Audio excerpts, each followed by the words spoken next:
So thank you all for joining once again. So this is going to be the third session. We have already finished two before. So in the previous two sessions, we talked about what is big data, some terminologies, and how generally big data is used in other domains. So this session we are going to devote to how we think big data could be applied in retirement industry. So this is going to be the primary agenda for today. Fine. So what we did was we started doing some research on the internet. So as usual, Google is our first job. Okay, and what we got to find out, it was very interesting. We normally think that retirement industry in particular is a slow adopter of technology. At least that's what I thought. So I was under the impression that technology is not being leveraged very much here. But what we actually found was that there are many organizations which are actually putting analytics into use in retirement industry itself. We have given a few examples here. The first one is JP Morgan. So JP Morgan in 2014, I have also given the links here so that if you want more information, you could go in and look up yourself. JP Morgan in 2014 released an analytics, they call it as a data visualization tool called for plan diagnostics. They use this tool primarily to investigate participant behavior. Similarly, there is this company called Brightscope. Brightscope is a service provider, and they are also into providing analytics. In addition, what they do is they do they come up with a rating for 401k and 403b plans. They use their own formula. They claim that they have worked with many fiduciaries, many people in the industry, and they have come up with this analytics model, and they are able to come up with a single numeric score which would, for any 401k plan that you pick up, there will be a rating available for that plan.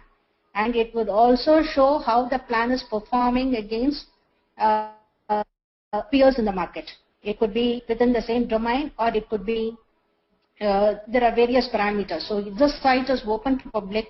So any participant, any sponsor, anyone could have a look at it.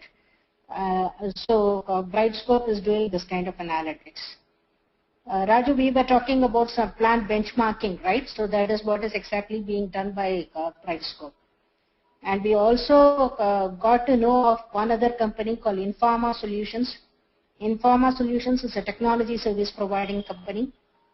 They have many different tools for doing plan performance analytics, investment analytics, quite a lot of analytics tools they talk about. Similarly, there was one other company called North Thailand, which is talking about using big data in retirement industry. So I think what we have to infer from this is the big data, at least as a terminology, is very familiar to the retirement industry, and there are some people who are actually beginning to put it into use.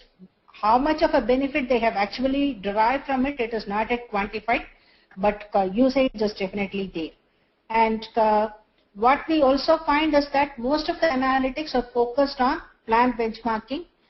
There are also plan-specific goals that they set, and they do the tracking of that plan against that specific goal. And the third thing is participant behavior, as I was talking about JP Morgan tool. The JP Morgan tool, what exactly they are doing is they have done a scatter graph. They have come up with a scatter graph where the x-axis is the age of the participant and the y-axis is his percentage of equity.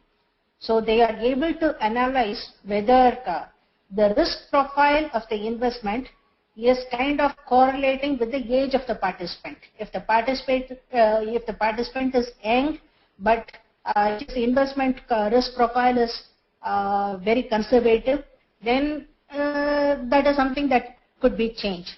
Similarly, on the if the participant age is over 50 and if his risk profile is the other way around, that is also something to be concerned about. So they use that tool to get these insights, and they also analyze about which kind of participants are doing better. So whether participants who use managed funds or participants who do it by themselves. So all these kind of analytics are being possible in that tool. So it's primarily an in-house developed tool focusing on data which is available within that tool, within that organization. Any questions so far?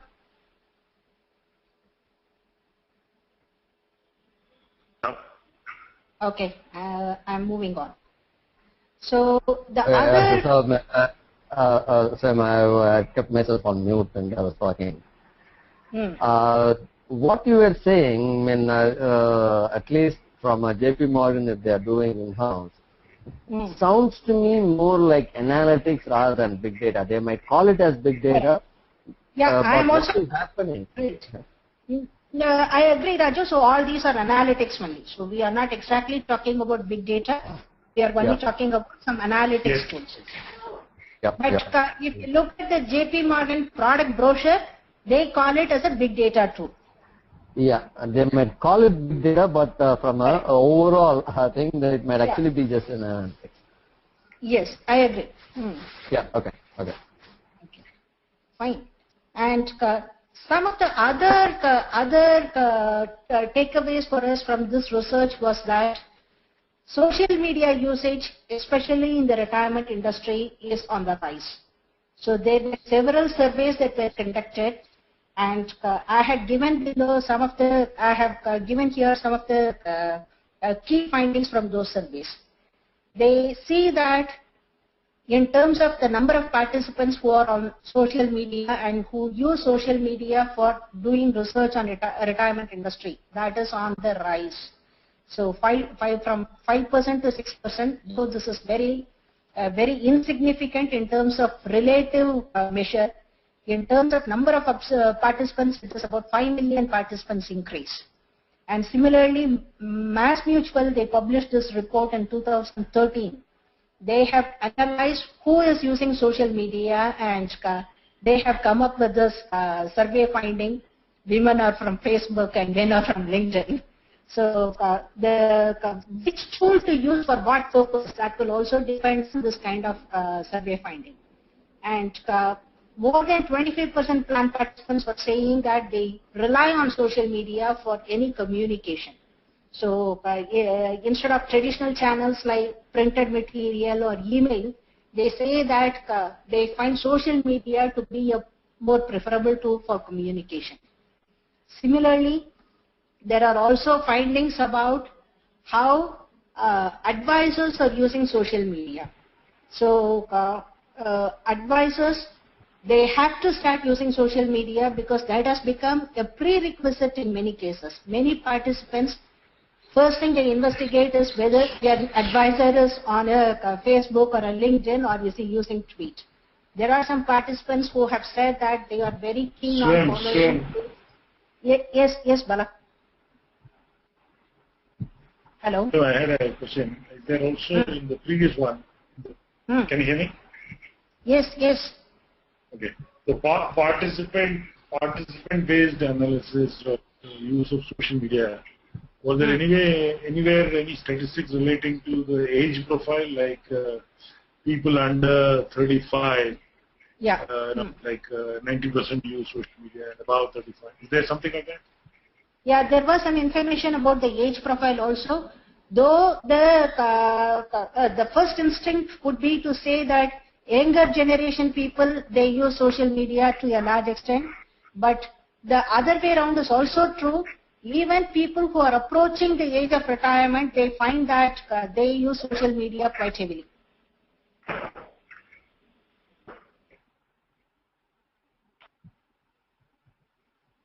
All right. So it's the middle age which is not using social media. Yeah, maybe about between 40 and 50 is where they don't find so much of a penetration, but the rest of the age range, they use it.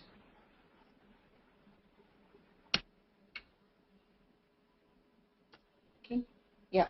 So we were talking about social media usage by financial advisors, how that has become a prerequisite now. And one other key finding is that 27% of the participants, they still rely upon their family and friends' advice. So more than taking advice from professionals, it is more like a word reference, a reference of mouth. So that is what is becoming a key influencer here. So this survey finding is all about that. 27% participants still use family and friends for their advice. The primary reason seems to be a lack of trust. They do not believe that someone who is not personally associated with them, they may not give trustable advice for them. So this has come from a survey which was done by Deloitte. So these are some of the key trends that we observed, which goes to say that anything to do in retirement industry, we definitely have to consider social media to be the primary platform. All organizations have to have a social media strategy, without which any other attempt might not be highly successful. So this was a key inference that we took, that we found from our research. More?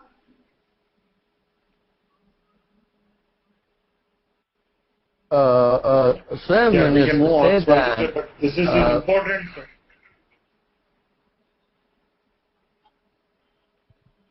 Yeah, Bala, Raju, one of you. yeah, I'll go first. I think Bala's thing logically can follow my thing. Is there what kind of organization in this whole thing? Is it the sponsors? Is it the providers? Is it the advisors? Or is it the product companies which is creating the social media framework for the participants to use? It is everyone, Raju. Actually, sponsors should use social media for their own, for making participants to get involved more. Advisors, I think they don't have, for helping participants, for reaching out to participants, they also use social media. I think it is a combination of everyone. There are also independent sites which talk about which plan is better, which plan is not better. So a lot of things happening.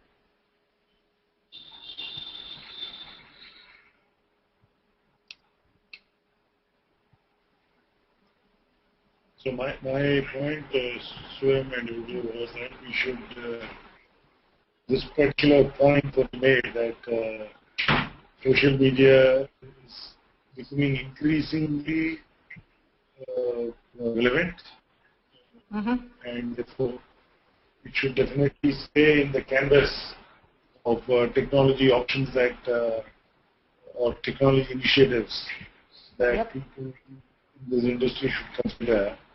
Yes. I think it's something I would like to flag and keep it as a important thing for us to deliberate as to how we can play a role in that, number one. Number two, to segue off of that and lead to Raju's point, actually, Raju,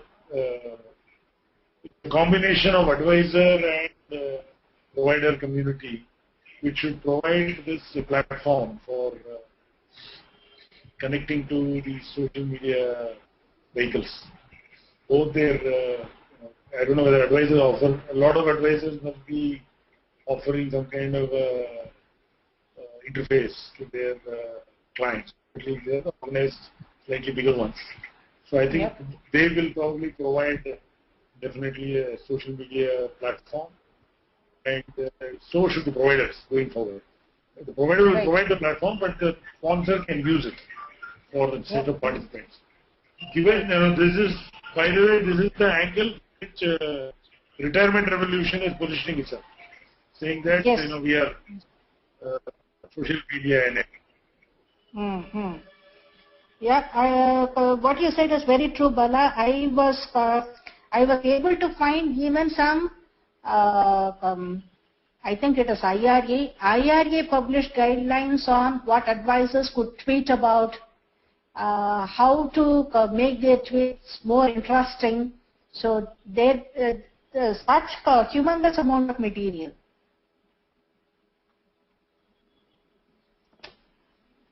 So this is definitely a serious topic. Okay, so but what we also found,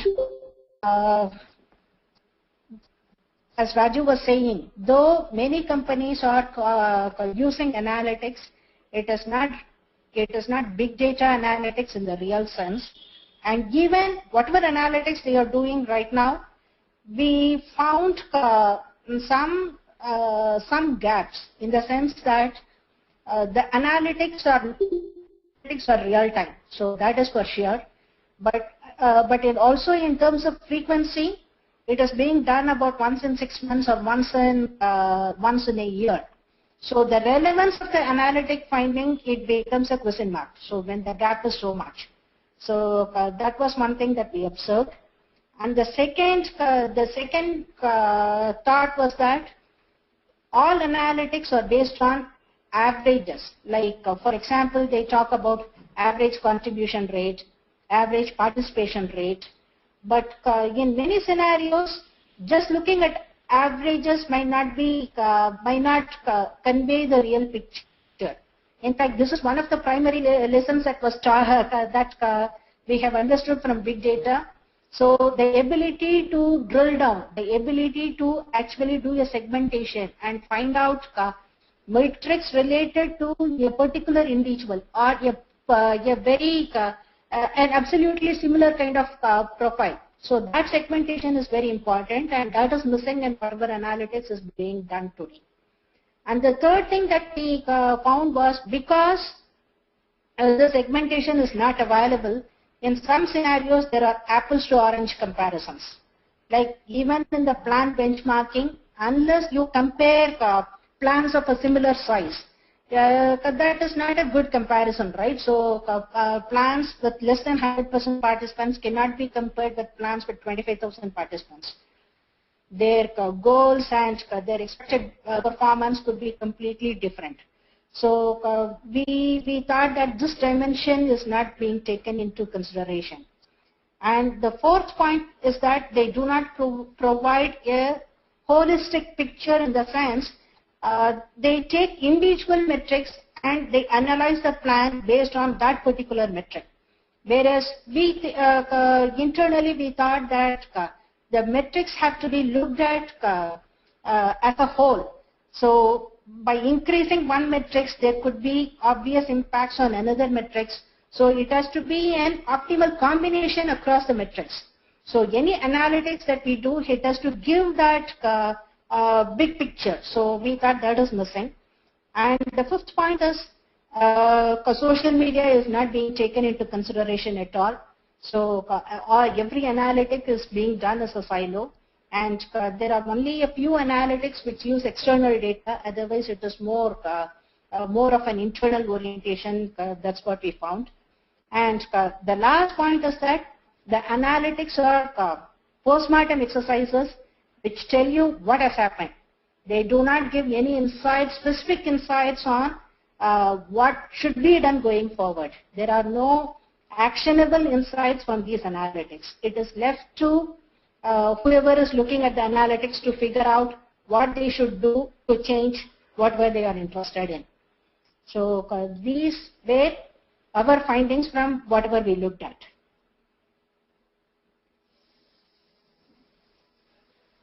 I think this is where the scope of using big data actually comes in. So, okay. So we think that any analytics, for it to be meaningful to the industry, has to use organization-specific data, industry benchmark data, and social media data. All these three have to be working in sync, because by adjusting one, you will be able to create an impact on another, and it has to be a constant looping and feedback mechanism. So we think that what is going to be useful for the industry is an analytics that will take all these three into consideration.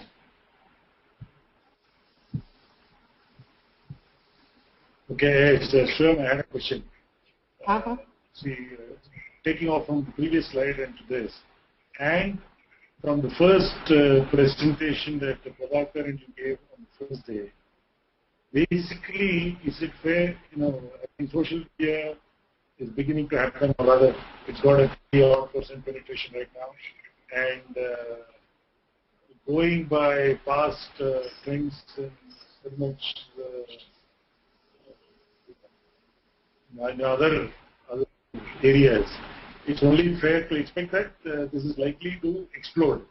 So Yes. is it a fair statement for us to make that we are kind of at a takeoff stage, and unless we gear up as a provider or advisor or whatever, unless we gear up for this boom of social media usage, we can be caught napping. Is that a fair statement?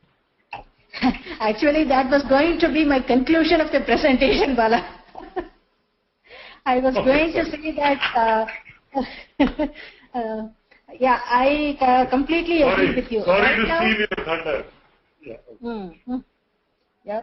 So, in the next 2 years, we think that usage of big data would become a differentiator, but over a period of 5 years, it could as well become a must-to-have thing.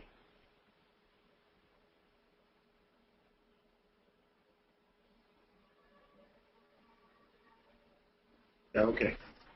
Yeah, sorry, move on. Sorry to interrupt you. Yeah. Is it also the reason why you got the social media data as a bigger gear? No. The size of the gears do not represent anything. Okay. Okay. Fine. So this is what we think that any analytics that the industry is going to try should be capable of doing. So, okay, so we have, what we show here is analysis happening using social media and organization data and market data. So, continuous data aggregation needs to happen, and real-time analytics should be done using those data, which should be generating meaningful insights for the industry.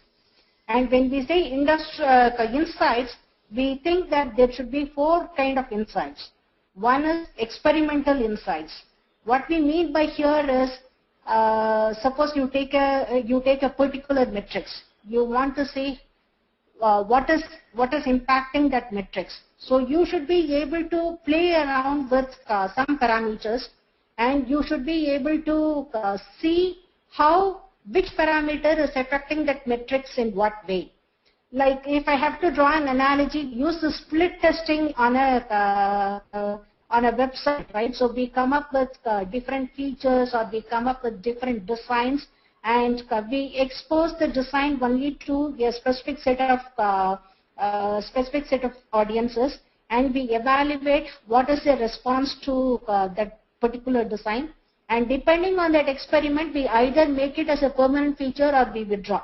So we call it as A/B testing, ABC testing. So this is something which happens all the time in a regular website development. So we think that there should be similar kind of analytics that should be possible in this domain. So people should be able to find correlation between different parameters and experiment about it. So this is what we call as experimental insights. Then we think that these analytics should be self-learning based on whatever experiments are being done, based on analysis of trends. So based on all this information, this analytics suite, if we may call that so, it should be self-learning on its own. And the third thing should be, it should give predictive diagnostic capabilities. Based on whatever is happening, it should be able to tell us where we are heading into. Many of the analytics today are only telling us, okay, this is what has happened, so your plan is performing this way. It is not telling us where, how this might change in the future. It might change in the next 3 months, or it might change in the next 6 months. It does not provide any simulation capabilities or whatever. So we think that this analytics suite should be giving us the predictive capabilities. And finally, this prescriptive diagnostics. If you are able to paint a picture of where you want to get to, then this suite should be able to tell us what are the things we should try. Should be able to give us some roadmap to where we want to go.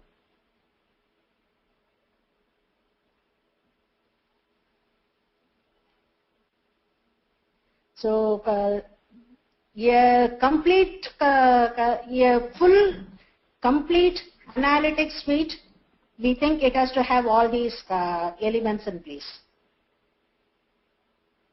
And definitely all this is possible. It is not wishful thinking, but we have the data available, we have the tools available.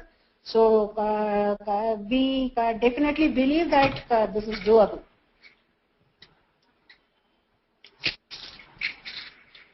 So prescriptive would be things like investment advice, is it? Sorry, Bala? Or is it more portfolio? When you say prescriptive, being prescriptive to both the participant as well as the advisor. Right. That's what you're saying. Yeah.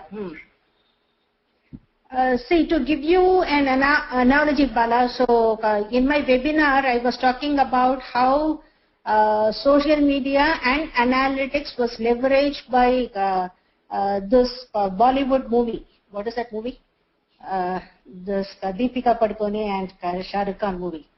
This Chennai Express. Okay. How they were able to use these tools to get to they had some specific goals. They decided that their Twitter hashtag has to be #1 for at least 2 weeks after the movie was released. They decided that it should be a box office hit or whatever. So they came up with, they leveraged social media and they completely analyzed it real time to get to that goal. So we should be having something similar to that. It could be a participation rate. So we have to get it to 90%. So how we could make it happen? So it would depend on the profile of the participants. It would depend on what would interest them. So we should be able to get all these steps by using these analytics too. So, but any questions?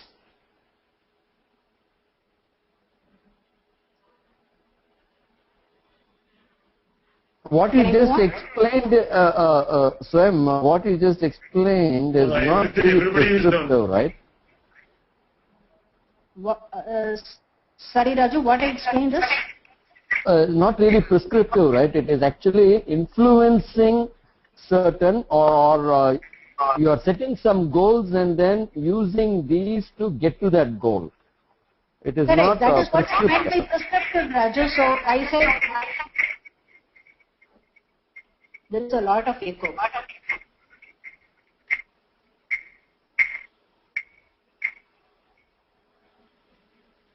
I muted What I myself was saying now. was depending on your interest, this analytics should be able to give you recommendations on what you could do to get to that goal. So basically by influencing. So that is the only thing you could do. Okay, okay. Right? Fine. And we have also, just to illustrate what we are thinking about, we have taken some plan metrics, a set of 5 metrics, and we thought we will talk about what are the parameters that could affect these metrics, and how social media could be used in influencing these metrics. So that is what is going to be the big data analytics about. So we can go through one by one. So we will first take a participation rate. So basically participation rate, you all know, It is a percentage of eligible participants who have account balance in the plan. Okay, and based on our domain knowledge, we all know that these are different parameters which could affect the participation rate. One survey finding that we came across was the number of investment options. If it is very high, then the participants are intimidated and they do not participate in the plan at all. If it is too low, it does not interest them. So you have to find that optimal number of investment options which would appear on the menu. So this is a parameter which definitely impacts participation. Similarly, auto enrollment has been established as a tool which would increase the participation rate. Then the kind of vesting schedules and the plan cost. So now fee disclosure has become a mandatory thing to do, right? But fee disclosure by itself is not going to be, could be a disadvantageous thing. You could be charging a fees, you could be charging a high fees for something, but in comparison, the participants could think that this is completely useless. So unless a fee is associated to a value that is delivered by the fees, that appreciation is not going to be there, right?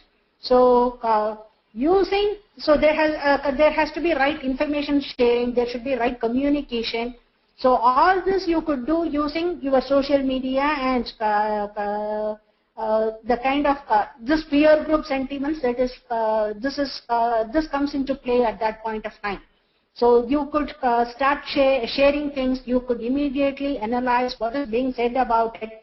It could be a survey, or it could be some tweets that are going on. So all those things have to be taken into account, and you should be able to measure the sentiment and accordingly adjust your communication, adjust your campaign, and figure out how we can increase the participation. So when we said experimentation, we can change any of these parameters, and we should be able to see how it is impacting the participation rate. So whatever I have highlighted in blue, that is going to be a new insight being brought in by big data analytics, especially from social media.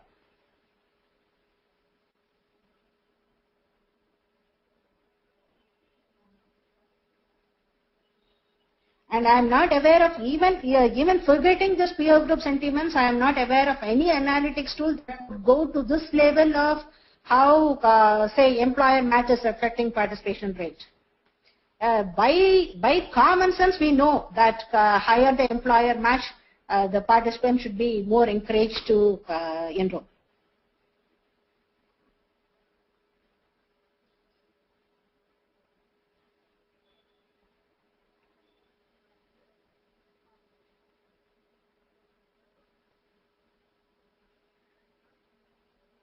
Can possibly Is anyone saying anything? Additional level of granularity. Yeah. Bala, we couldn't hear the first part of your, yeah. Okay, now, barring that common sense statement that you made, I think this kind of analytics can possibly give you some additional insights into, what is that point of, let's say they're contributing 7%. So it could possibly tell you that increasing it to between 8.5 and 10 will have the maximum impact. If you increase it beyond 10, it actually, it reaches a point of diminishing returns, something to that effect. You can actually have that level of detail as opposed to just a binary yes, it comes and no, it doesn't. Yep. Correct. So this is what is experiment analysis. We should be able to do play around with this parameter and see how it is impacting, so that we will be able to decide on what is the right thing for what plan. And again, it should not be it's not one size fit all approach. Depending on the participant role, or his education, or his salary group, all these parameters could vary.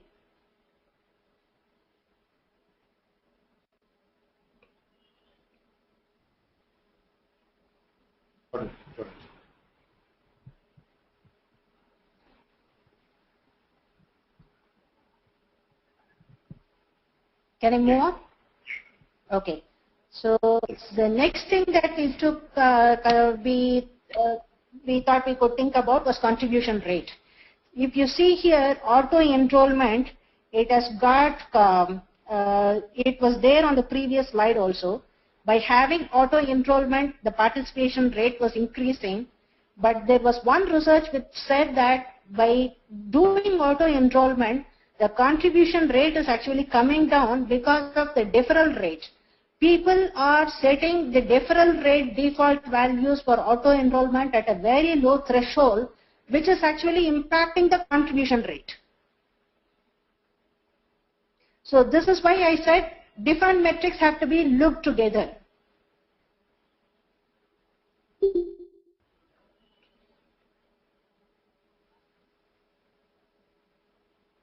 Another key thing here is this participant balance from separated employees. If separated employees still continue to retain your plan, that speaks very highly of the plans.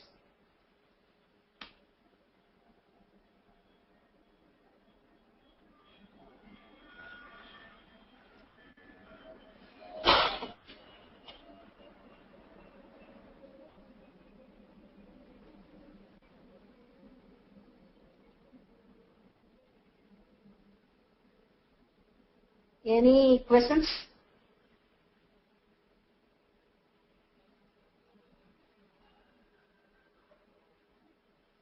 No. None from me. So it's going to be the same thing, Bala. So we have picked up each metric and we have come up with our thoughts on what are the different things that would affect this particular metric. See, investment education is going to be a very, very important thing. What I was reading was, there was a recent survey, and especially on the baby boomers, and the finding of that survey was only about 17.6% of the people in that baby boomers age range, they were able to do even a compound interest calculation correctly. So that is the level of financial literacy.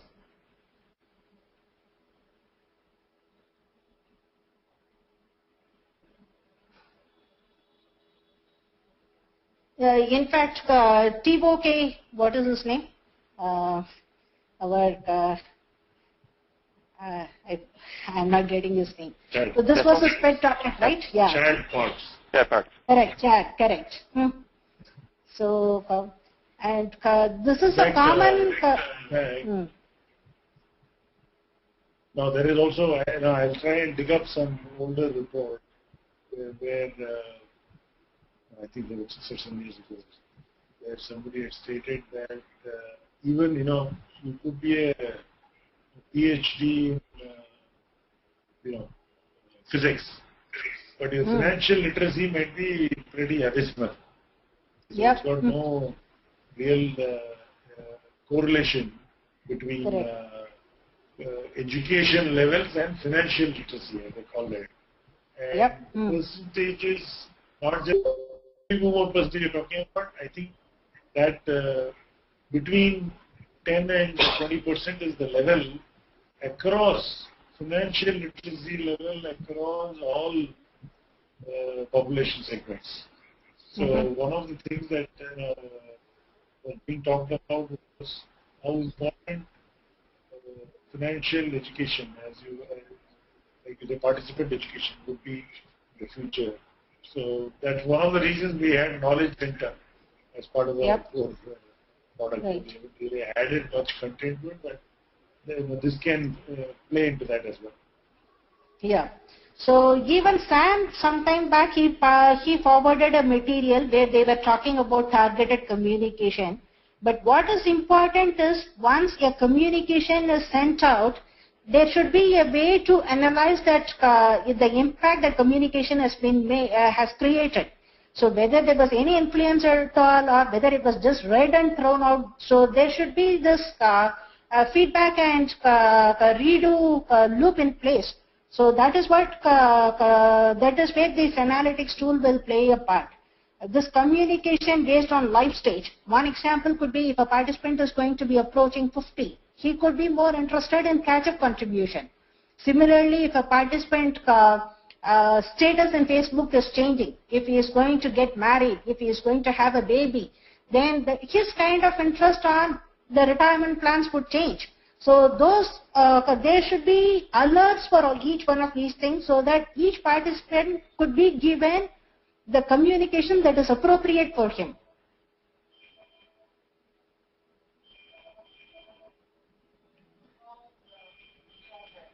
And these are some of the measurements that we could use to see if we are making a difference.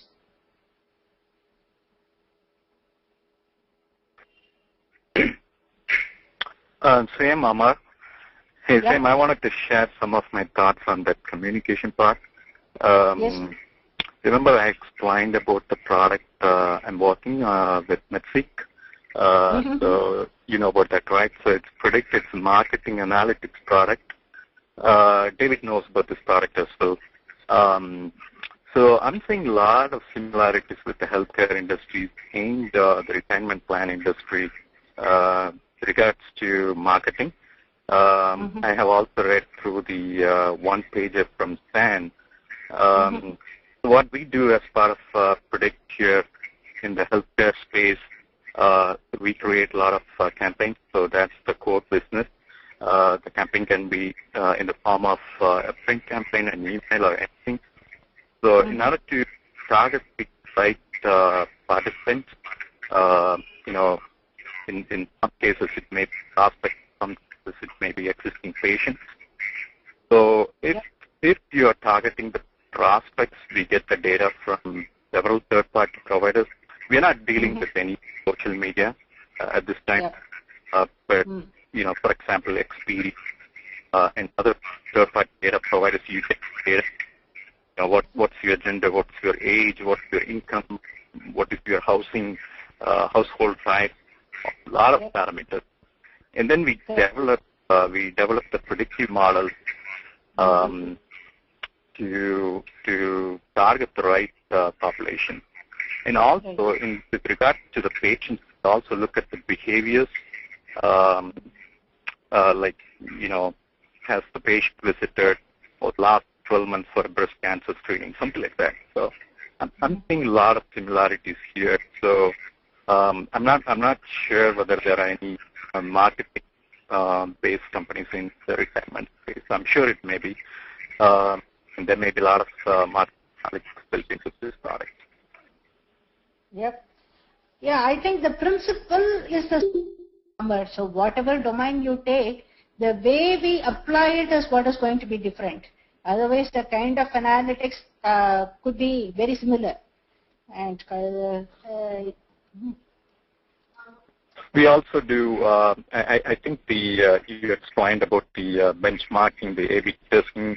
The return on marketing, return on investment, it applies to every single industry. I'm pretty sure it applies to the return industry as well. Thank you. Sure. Yeah, I think all these cross-pollinations will definitely help. So we don't have to invent anything by ourselves. We just have to figure out how we could apply what is being done in other verticals.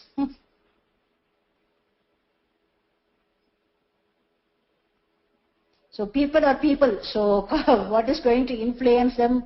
You could expect it to be the same thing. Okay. So this is on investment education, and then on portfolio risk. So in portfolio risk, one of the primary parameters is going to be the participant's risk tolerance profile. So this is going to be a key input that we could get through participant behavior analysis. So we should be able to analyze what are the things he has done in the past, and we should be able to figure out what kind of a risk profile could be suggested to that participant. So something similar to age versus risk is one element of this participant risk profile analysis.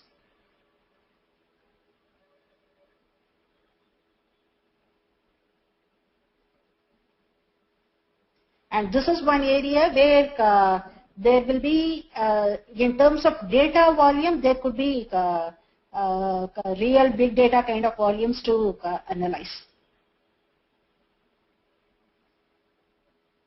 But these are things that advisors would be definitely looking at, right? Yes, yes.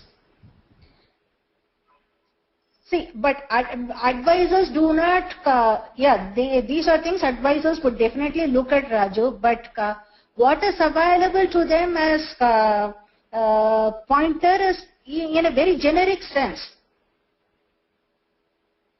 It is not based on that particular participant's profile. Right, okay. Okay. Advisors should be looking at it, and maybe we should work with advisors to put together this if this is one of the areas. Right. So this is, see, we had a lot of debate about whether we should do this entire presentation based on the role.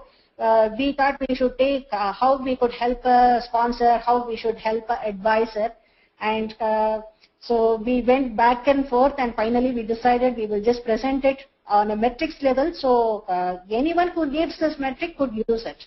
So this particular case, it would be advisors who would benefit from this more, but the real end benefit is going to be for the participant.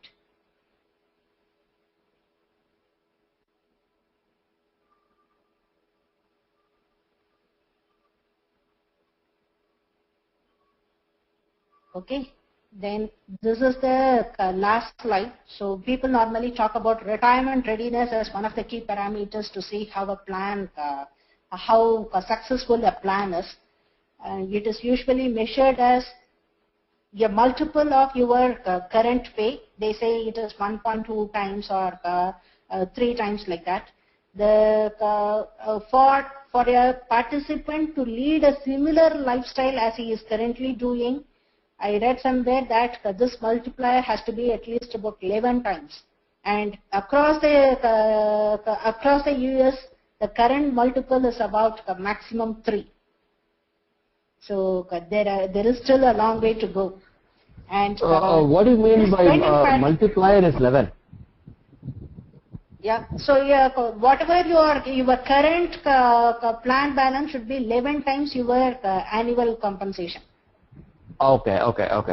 So they also look at it from a slightly different perspective, Swam. From a replacement income perspective. Your replacement income should be somewhere between... That is the second measure I have given here, projected replacement rate. So they say 75%, 80%. And one key factor, one key thing we can consider here is the spend patterns. Usually it is based on the income alone. But it was based on your input, Raju, input also, Raju. We can use the credit card statements, which will give you your expenditure split. So it could tell us on what you are spending more. And depending on, this is definitely one area where big data could definitely help. See, current spending is one. But what is going to be your future spending could be completely different. Your priorities could change. You might be spending more on your children's education. You could be saving more for your health care. So that is where population behavior we should be able to use. Based on that, we should be able to project what kind of a balance you need to have, and then work backwards to say if this is where you want to get, this should be your saving pattern right now.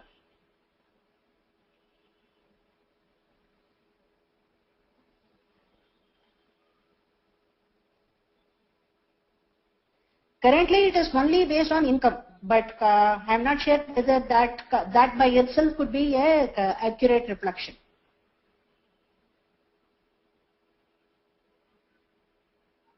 Yeah, just to again use the example that you just now used.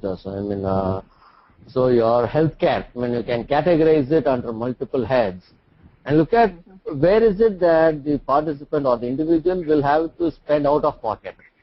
Healthcare could be something which is given to them.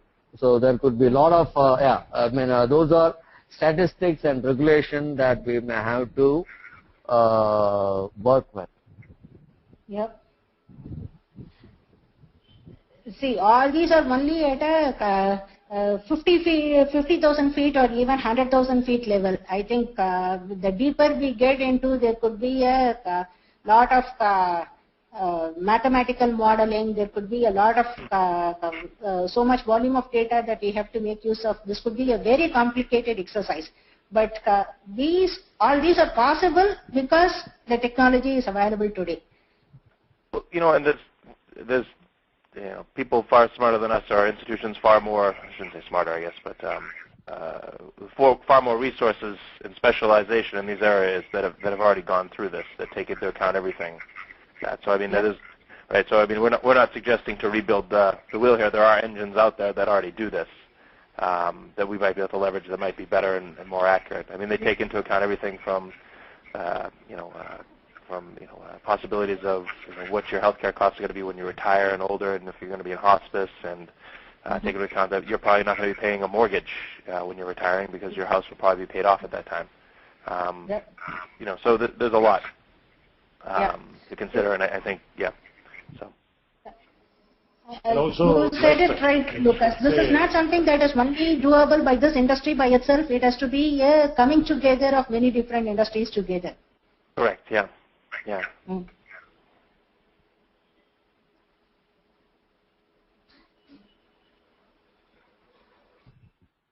And for instance, some of the people that we may be working with, like for instance for the Renaissance project right now, they might already have these things built in that can be incorporated in as well, so that can be leveraged.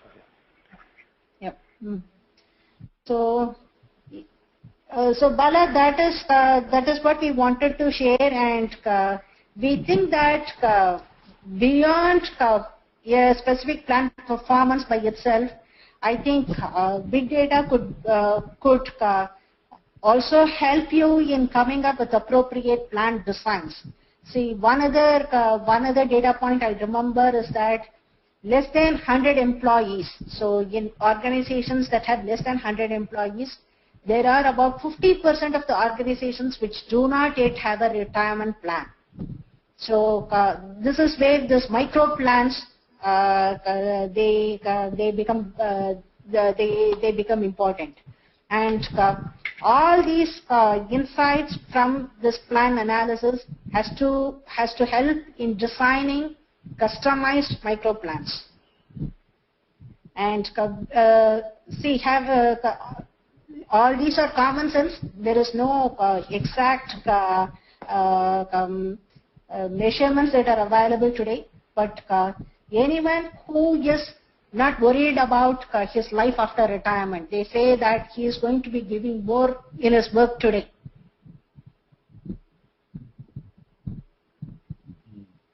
And the other thing is about enhanced regulatory compliance, where the sponsors and they have to prove that the communication is happening in the right way. They are doing everything to make sure that the employees participate.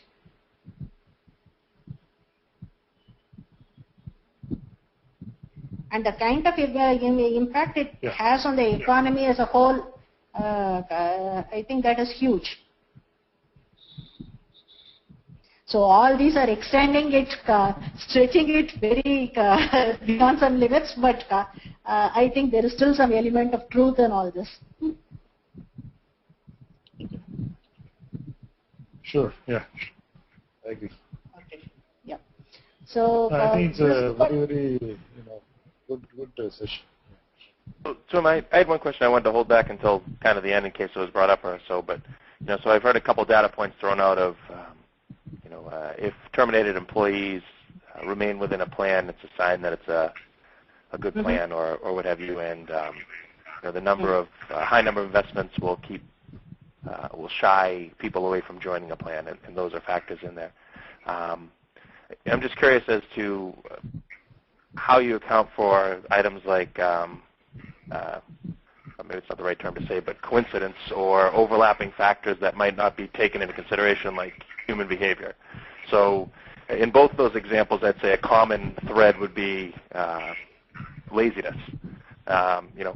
People maybe not over investments, or maybe not staying with a plan after they terminate because it's a good plan, but because they're just lazy and don't want to move it, don't want to take the time, or maybe it's not lazy, but it's just not a high priority for them. So there's a lot of factors. Yeah, thank you. Yeah, exactly. That's exactly. Yeah. So if there's no inertia, then then one of that could be the factor more so than anything else, or it might not. But how does big data and specifically to the retirement industry take into account human factors outside of that? Correct. See, okay. One thing that we could find out is if the participant has done an analysis, a comparison between the options that are available to him in the new employment, and then if he decided to stick to the old plan, then you can conclude that this plan is better. So, so these are inputs that would be available from using social media. You could look at what sites he visited, what information he collected. So did he raise any queries to anyone on the social media? Okay. Yeah. So without doing anything, if he's simply continuing, then that could mean a different thing. Right. Yeah. I would agree. That would be a factor. So okay. All right. Yeah. But in the just trying to think, in the absence of such information, though, is it fair to make it that there is no research? Is it fair to assume that they're just being lazy, or there's no inertia, or they're being lazy about it, or something like that? Because we just might not have access to all that big data, all those components of big data that are required to make it. Right. I very much agree, Paluka. So that is where these kind of analytics could show us what are myths and what are realities. Okay. Good. I just more of a curiosity factor from my point of view. Thank you. Yeah. Yeah.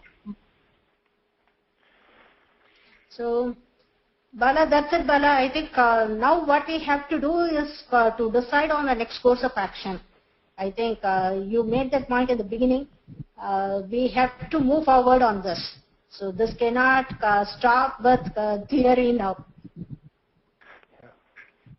No, first of all, I think let me step back and appreciate you and Prabhakar for putting this together and everybody else who helped you. I'll include Altaf also. Altaf's contribution in this was phenomenal. Altaf. Yeah. Phenomenal. Good. That's why I said I included the unnamed heroes who are behind the scene. No, I think the key is now we have this realization that there could be a clear play for us in this, and we need to cater to the next stage of, narrowing down on the messages and how we are going to approach whom, segmentation and all that. So that's the next step, and then. One thought we had was maybe we could approach Barbara Marsh.